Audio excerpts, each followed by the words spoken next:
자, 오늘도 암호화폐 시장 이야기와요. 전반적인 글로벌 증시도 같이 좀 이야기를 나눠볼까 합니다.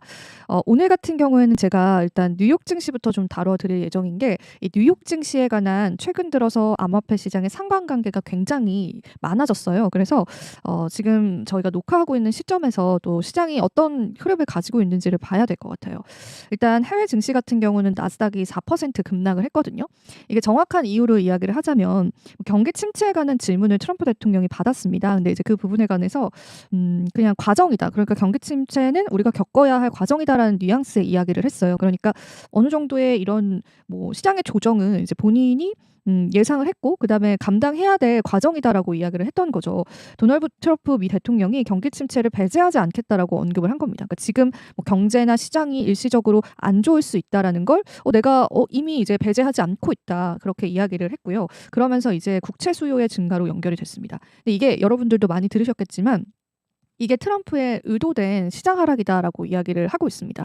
아마 많은 이제 경제 채널에서 이 시나리오를 많이 이야기를 할 거예요. 한 번 더 정리를 해드리자면 트럼프 대통령은 지금 미국의 국가 부채를 해결해야 하는 문제를 안고 있잖아요. 이제 부채가 어마어마했으니까. 근데 그 부채를 해결하기 위해서는 국채에 관한 가격을 올려야 됩니다. 근데 지금까지 국채 금리의 수익률이 높다라는 건 국채가 그만큼 안전자산이 아니라 좀 위험자산의 모습을 보이고 있다라는 거거든요. 그러니까 국채라는 거는 적은 수익률이지만 안정적 자산인데 이 국채의 수익률이 4%, 5%까지 육박한다라는 건 이건 거의 위험자산 정도의 수익률이었다는 거예요. 그래서 트럼프 입장에서는 이 증시 자체에 불안감을 줘서 국채 자체의 가치를 올림으로써 미국의 국가 부채를 해결하려고 한다. 이런 이야기가 또 들립니다. 그래서 그게 이제 많은 분들의 시나리오인데 뭐 그가 의도했던 의도하지 않았던 어쨌든 글로벌 증시 전체적으로 폭락하는 현상들이 나와줬고요.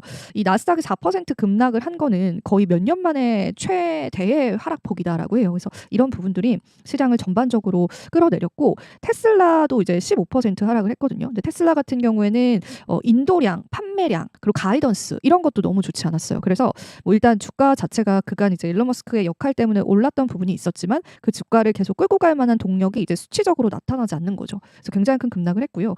공포 지수라고 해서 빅스 지수가 과거 2024년 8월 엔캐리 트레이드 당시에 그런 상승폭까지 올라오고 있다. 그렇게 보시면 돼요. 자, 여기서 지표를 볼게요. 자, 지금 S&P 500 지수가 2월 달 들어서 굉장히 큰 폭으로 하락하고 있는 게 보이실 거고요. 2월 달에서 이제 3월 달까지의 추이입니다. 그리고 이제 미국 국채 10년물 금리가 지금 보시면 이제 큰 폭으로 꺾었잖아요. 요거를 이제 트럼프가 의도를 했던 겁니다. 그래서 이 국채 자체의 가치가 높아지게끔 사람들이 안전자산을 선호하게끔 하는 그런 모습을 보여왔다고 보시면 되고, 그리고 이제 뭐 국제 유가 같은 경우에도 이제 영향을 받고 있죠. 트럼프 들어오면서 미국산에 관한 원유에 관한 생산을 늘릴 것이다, 전통 에너지 생산 늘릴 것이다 이런 이야기를 하고 있기 때문에 원자재에도 영향을 미치고요.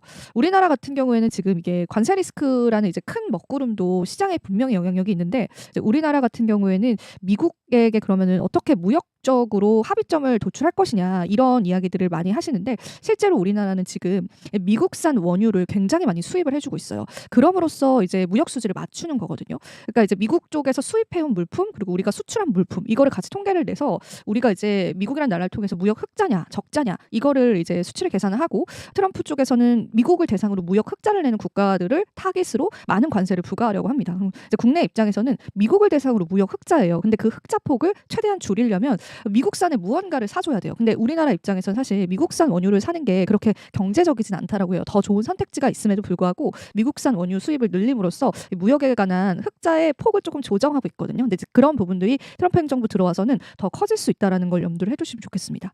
자, 그리고 우리가 금일 국내 증시 이제 코멘트인데 요거는 이제 국내 증시뿐만 아니라 이제 우리가 글로벌 증시적으로 조금 주목을 해봐야 될 보고서들이 또 있어요.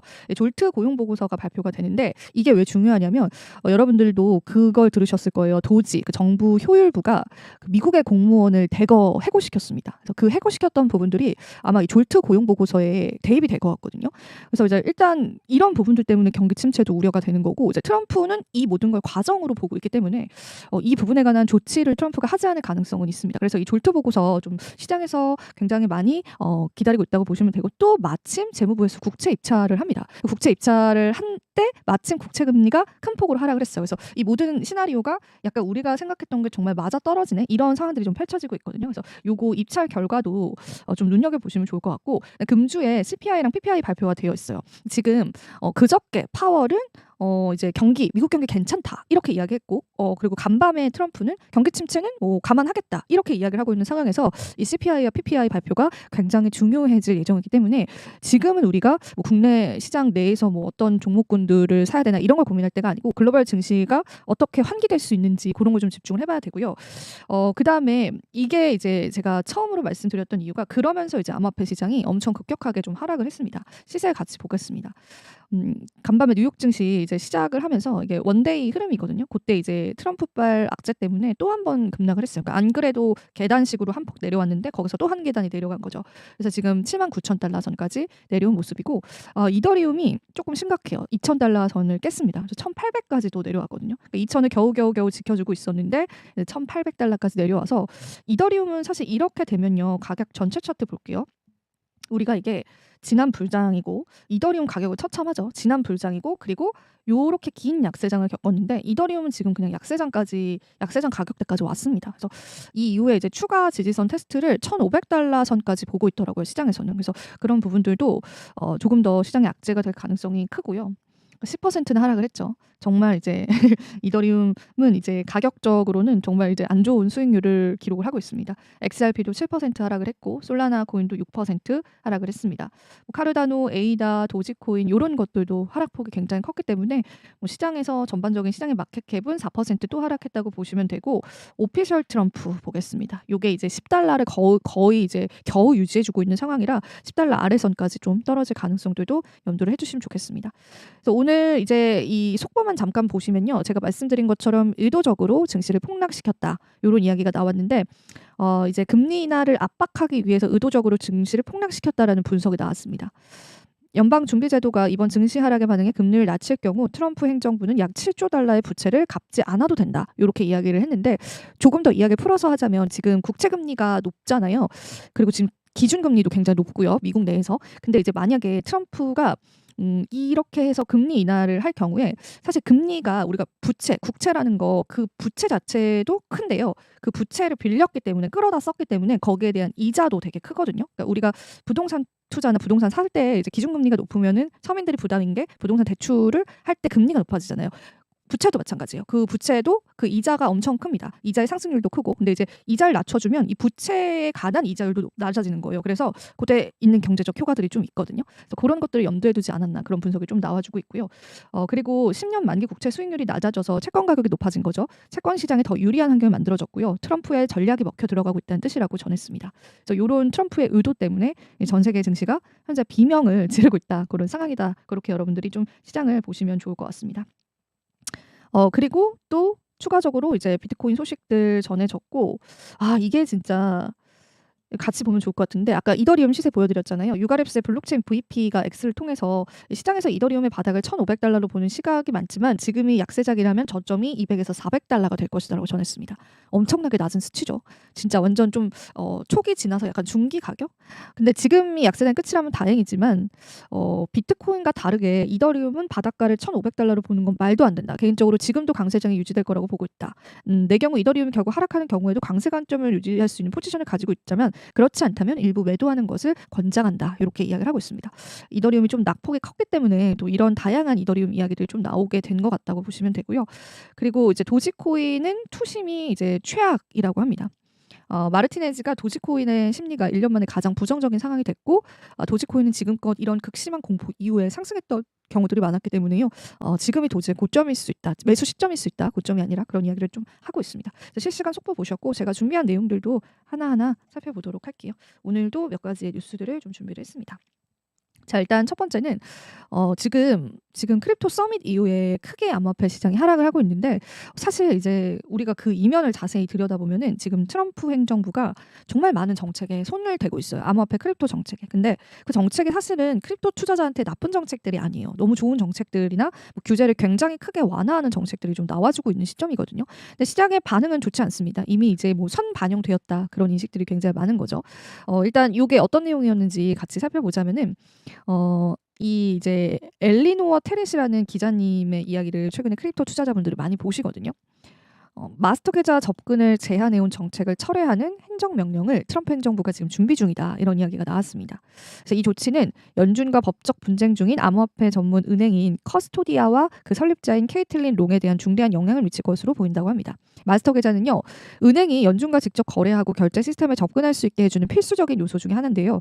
바이든 행정부 시절에 연준은 이 커스토디아와 같은 암호화폐 전문 은행에 이러한 계좌를 부여하는 것을 거부했다고 합니다. 그래서 이에 따라서 커스토디아는 연준을 상대로 소송을 제기했는데 법원이 이 연준 자체가 마스터 계좌 부여에 관한 재량권을 가진다고 판결을 했어요. 그래가지고 지금 그 소송 자체도 좋게 끌고 가지 못했던 상황이었는데 1월에 디지털 금융기술 분야에서 미국 리더십 강화라는 제목의 행정명령을 통해서 이 중앙은행의 디지털 화폐 발행을 금지하고 디지털 자산에 대한 연방 규제 프레임워크를 제안할 태스크포스를 설립을 했는데요.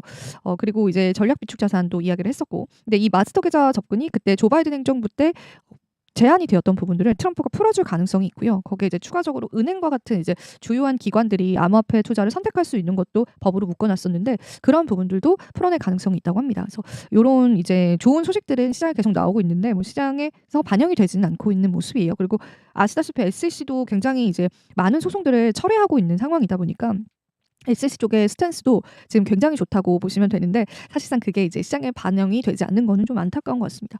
이런 또 뉴스들이 있었고, 그리고 이제 마이크로 스트래티지가 또 일을 내고 있습니다. 지금 비트코인 구매 위해서 30조 원의 우선주를 발행했다는 소식 전해졌습니다. 비트코인 구매를 위해서 약 210억 달러를 조달할 계획인데요. 이게 30조 정도의 금액이다라고 해요. 스트래티지는 8%의 시리즈 A 영구 스트라이크 우선주인 STR K를 발행해서 자금을 모을 계획입니다. 그러니까 뭐 쉽게 이야기를 하자면은 이제 비트코인을 더 사겠다라는 거예요. 스트래티지는 지금 상황에서. 그리고 이제 이 자금을 조달을 해야 되잖아요. 그럼 현금 조달을 해야 되는데 요거를 이제 우선주를 발행하면서 이제 조달을 하겠다라는 건데요. 시장 내 판매, 협의된 거래 또는 대규모 거래를 통해서 점진적으로 조달이 될 거고 회사는 이를 비트코인 구매와 일반 운영 자금으로 사용할 계획이라고 밝혔습니다. 그리고 이제 영구 스트라이크 우선주는 주당 100달러의 청산의 우선권을 가지고 연간 8%의 고정 배당금을 제공을 한다라고 해요. 높은 배당금이죠. 그래서 이 배당금은 스트래티지의 이사회가 선언한 경우 이제 분기별로 이제 지급이 된다고 합니다. 그리고 이게 211 플랜의 일환인데요. 비트코인을 인수하기 위해서 총 420억 달러의 자본을 주식과 고정 수익 증권으로 조달하는 목표를 담고 있습니다. 현재 스트래티지는요, 49만 9천 개가 넘는 비트코인을 보유하고 있고요. 이는 410억 달러 이상에 해당한다고 합니다. 그러니까 더 사겠다라는 건데 제가 알기로 정확히 기억이 안 나는데 스트래티지가 지금 비트코인 평단가가 6만 원대라고 해요. 6만 대, 그러니까 6만 달러대인데 6만 5천 정도였던 것 같아요. 근데 이제 만약에 그 비트코인이 그 아래로 하락을 하게 될 경우에 이게 이제 스트래티지에 재무적인 영향까지 끼칠 수 있기 때문에 과연 스트래티지가 손절을 할 수 있을까? 스트래티지의 손절 물량이 시장에 나올까? 그런 것들도 좀 시장의 관심사이기는 했거든요. 그래서 이 마이크로 스트래티지가 가지고 있는 물량들도 중요한데 가지고 있는 평단가도 여러분들이 살펴보시면서 시장에서 어떤 이제 반응을 일으킬지 같이 체크를 해보시면 좋겠습니다. 제가 앞서서도 언급해드린 것처럼 암호화폐 거래소 규제안 철회를 검토하고 있다고 합니다. 블록체인 매체인 코인데스크에 따르면은 SEC가 암호화폐 분야를 관할하게 두기 위해서요, 디지털 자산 기업을 포함하는 규칙을 통해서 거래소 등록 범위를 확대하려고 했는데 우에다 직무대행은 이를 철회하고자 했습니다. 그러니까 이제 예전에 조 바이든 행정부 때 이제 SEC 행보 자체가 계속 이제 리플을 증권이다라고 이야기를 했고 다른 암호화폐 자산 몇몇 암호화폐를 빼고는 다 증권이다라고 했던 이유는 이제 그것이 증권이어야지 자기들의 관할권에 넣을 수가 있고 그것을 통제할 수가 있잖아요.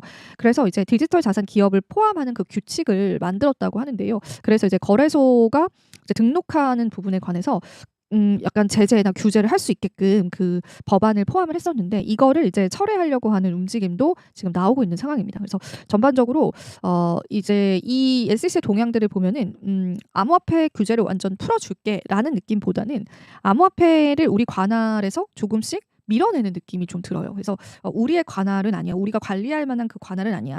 라는 부분들이 좀 느껴지고, 그리고 또 크립토, 차르가 지금 설립이 된 상황이잖아요. 백악관에서 직통으로 연결되어 있는. 그래서 그쪽 기관에게 암호화폐에 관한 뭐 어떤 다양한 규제라든지 혹은 뭐 보호라든지 이런 것들을 좀 이렇게 넘기려고 하는 모습이 보여서, 근데 트럼프도 그런 얘기를 했었어요. SEC의 권한, 그러니까 크립토에 대한 SEC의 권한 자체를 조금 축소시키겠다. 그런 뉘앙스의 발언을 하기도 했거든요. 그래서 지금 SEC 행동을 보면은 이런 행동들이 계속 보입니다.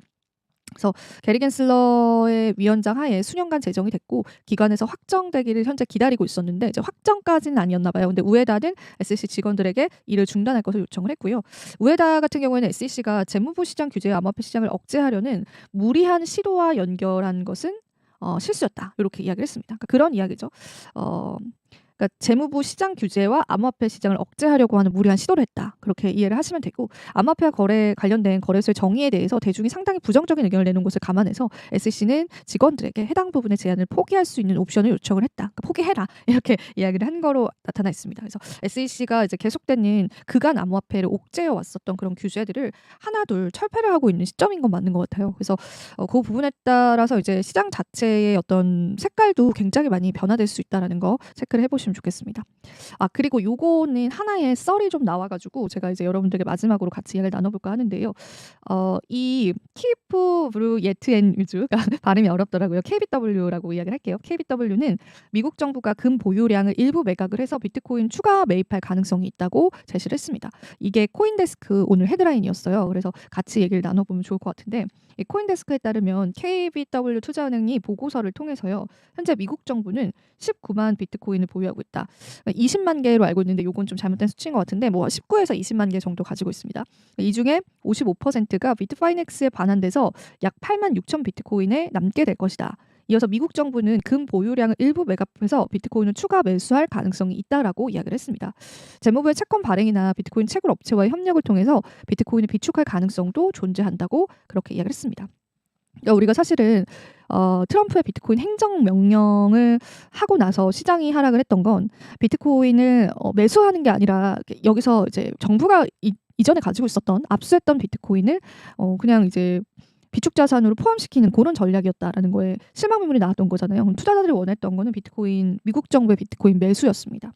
언제나 기관의 매수, 뭐 정부의 매수 이런 것들은 수급에 영향을 주면서 시장 상승을 일으켰기 때문에 그래서 코인 투자자분들이 원했던 부분들은 정부 측, 미국 정부 측의 매수였었는데 그게 이제 물거품 된 거예요. 그래서 시장에서 굉장히 반응이 안 좋았는데 이 보고서에 따르면은 금을 지금 미국 정부가 많이 가지고 있잖아요. 그리고 그 수익률도 엄청나다고 해요. 그래서 그 금을 매각을 해서 비트코인을 추가로 매수할 가능성이 일단 첫 번째로 있고 두 번째는 채굴 업체랑 협력을 통해서 비트코인을 비축할 가능성도 있다고 합니다. 사실 이게 이제 트럼프의 공약 중에서 굉장히 많이 알려진 사실은 아닌데 채굴을 활성화시키려고 하는 거를 이제 트럼프는 공약으로 내세웠던 게 그 채굴장이 그 한 마을에 들어오면은 거기서 창출할 수 있는 경제적 가치가 엄청나다고 해요. 사실 트럼프는 채굴 자체가 중요하다라기보다는 이 채굴을 통해서 얻을 수 있는 경제적인 이익에 좀 집중을 하면서 이 채굴 업체들에게 규제를 좀 풀어주거나 채굴 업체들한테 이 내가 이제 선정한 요 주에 가서 너네가 마음껏 채굴해 이제 이런 식으로의